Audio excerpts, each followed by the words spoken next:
Hello नमस्कार दोस्तों, कैसे हैं आप लोग। तो आपका अपने YouTube channel paramedical division class में आपका स्वागत है। पिछली वीडियो में मैं आपको बताया था कि किस किस संस्था के एक्सपीरियंस सर्टिफिकेट आपके मान्य है और किस किस के नहीं मान्य है।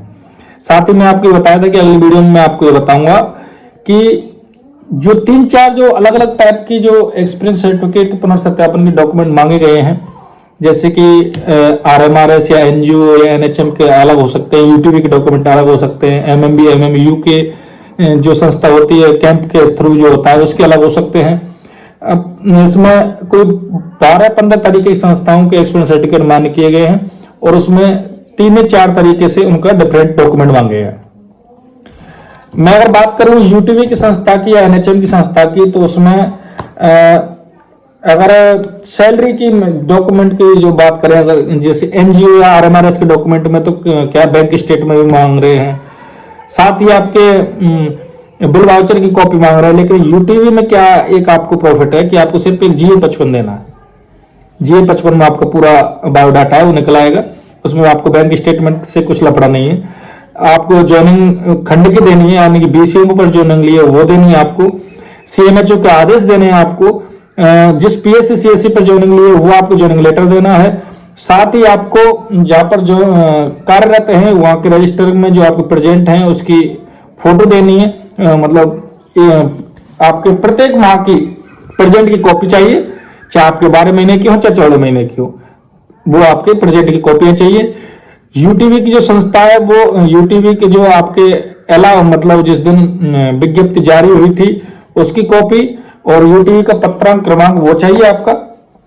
ये आपको ब्लॉक स्तर पर और जो आपके राज्य स्तर पर जो सूची जारी है वो भी आपके चाहिए।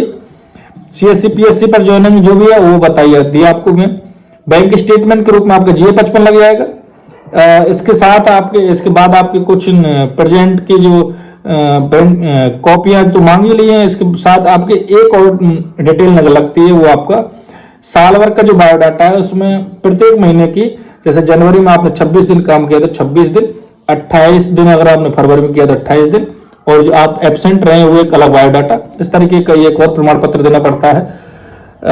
इसके बाद आप जो आपके 10th 12th या फिर आपके जो RNC रजिस्ट्रेशन है, मूल निवास प्रमाण पत्र, बाकी के डॉक्यूमेंट आपको अटैच करके उसमें दे देना है। ये बात होगी UTV की। NHM का भी इसमें थोड़ा सा NHM में बैंक स्टेटमेंट की जरूरत पड़ती है क्योंकि उसमें GA55 नहीं होता, ESI PF करता है उसमें, वो आपको देना है। बात करें हम जो एजेंसी है उसके थ्रू, तो उसमें भी आपके बैंक स्टेटमेंट PF की डिटेल है, ESI बाकी के डॉक्यूमेंट की डिटेल देनी पड़ती है। तो थोड़ा बहुत ऊपर नीचे है, 1-2 डॉक्यूमेंट को ऊपर नीचे, लेकिन सभी मेलजोल के साथ ही है। सभी के डॉक्यूमेंट एक थोड़े बहुत, किसी के कम है किसी के ज्यादा है, लेकिन डॉक्यूमेंट आपको पूरे कराने पड़ते हैं। कईयों का ये सवाल रहता है कि हमने अगर बिल वाउचर दे दिया तो बैंक स्टेटमेंट कहाँ से निकालें। 10-12 साल हमको एक्सपीरियंस काम करते हुए सर्टिफिकेट लगाए, तो 10-12 साल के बैंक स्टेटमेंट कहाँ से लगाएं। तो आप ये अनुमान लगाएं या किसी भी तरीके से करें, बैंक स्टेटमेंट निकलवाएं। उस महीने में जिस दिन आपको जनवरी में सैलरी मिली है या 4 महीने बाद फिर आपको जुलाई मिली है तो जुलाई वाले को मार्क कर दो, जनवरी वाले को मार्क कर दो। इस तरीके से डॉक्यूमेंट आपको छांट के थोड़ी बहुत मेहनत करके आपको लगाने पड़ेंगे। बैंक स्टेटमेंट आपका देना इसलिए अलाउ है, बिल वाउचर तो ये हो गया कि जिस संस्था से आप लगे हैं उसने आपको वो डॉक्यूमेंट, एक वो हो गया कि मैंने इस व्यक्ति को सैलरी दी है, एक प्रूफ ये हो गया। लेकिन आप अगर स्टेटमेंट दे रहे हो तो दूसरा प्रूफ ये हो जाता है कि आपको उस संस्था से सैलरी मिली है, तो ये भी प्रूफ आपको देना बहुत जरूरी है। इसलिए सिर्फ आपसे ये डॉक्यूमेंट मांग रही है, घबराने की जरूरत नहीं है, समय आपको खूब दिया गया है। BCMO CMHO आपसे लेटर के माध्यम से डॉक्यूमेंट मांग रहे हैं, धीरे धीरे आराम से जमा कराइए। और ANM के पुनर्सत्यापन अभी थोड़ी देर में स्टार्ट होने लग जाएंगे, अभी तो आपके CMHO आपके डॉक्यूमेंट मंगा रहे हैं।